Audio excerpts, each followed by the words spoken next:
अस्सलाम वालेकुम दोस्तों, आज हम बात करेंगे एक ऐसे ड्रामे की जो सिर्फ देखा नहीं जाता बल्कि दिल पर महसूस किया जाता है। एक और पाकीज़ा। ये ड्रामा हमें कहानी नहीं सुनाता, ये हमें आईना दिखाता है और आईने में नजर आने वाला मंजर आसानी से बर्दाश्त नहीं होता। इन हालिया एक साथ में पाकीज़ा की माँ का किरदार पहली बार कुछ हद तक समझ में आता है। वो उलझी हुई है, वो खौफजदा है, वो मुसलसल घबराहट में है। जब पाकीज़ा घर आती है तो माँ का पहला रद्देमल खुशी नहीं होता बल्कि घबराहट होती है। वो बार बार चाय का कहकर उसे जल्दी भेजना चाहती है, झूठ बोलती है, बाप और भाइयों का हवाला देकर उसे डराती है। असल मसला पाकीज़ा नहीं, असल मसला मोहल्ला है। लोग क्या कहेंगे, कौन देख लेगा, कौन पहचान लेगा।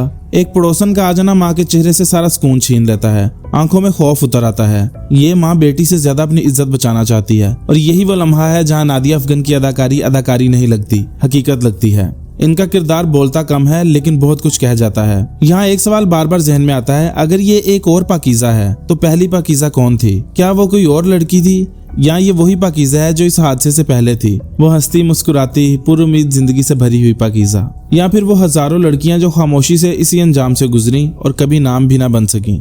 हम अक्सर कहते हैं कि ड्रामे हकीकत के करीब होने चाहिए, लेकिन कुछ हकीकतें इतनी तकलीफदेह होती हैं कि उन्हें दोबारा जिंदा करना जख्मों को फिर से हरा कर देता है। ये ड्रामा उन लोगों के लिए इंतहाई दर्दनाक हो सकता है जो असल जिंदगी में इस अजाब से गुजर चुके हैं, जिन्होंने किसी तरह अपनी जिंदगी को दोबारा जोड़ा और अब ये कहानी उन्हें माजी में वापस ले जा रही है। ये सवाल बहुत अहम है, क्या आगाही के नाम पर किसी के जख्म दोबारा खोल देना दुरुस्त है?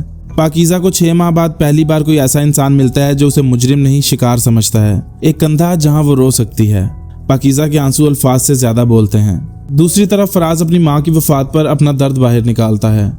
2 अलग कहानियां, 2 अलग दुख, लेकिन दोनों इतने बोझल कि एक दूसरे को सहारा भी नहीं दे पाते। आलिया के लहजे में पहली बार लड़खड़ाहट आती है, लफ्ज टूटते हैं, सांस अटकती है और अंदर की मजबूत दीवार पहली बार दरार पकड़ती है। फलों की थैलियां, फ्रूट चाट और वो एक आलू बुखारे का ना मिलना, ये सब चीजें छोटी लगती हैं मगर गले में अटके आंसू उन्हें बहुत बड़ा बना देते हैं। और फिर अंधेरी सड़क पर पाकीज़ा और फराज चलते हुए ऐसा लगता है जैसे जिल्लत की राख से इज्जत की ख्वाहिश जन्म ले रही हो। पाकीज़ा का समन के गले लगकर मुसलसल रोना, कोई डायलॉग नहीं मगर सवाल भी और जवाब भी।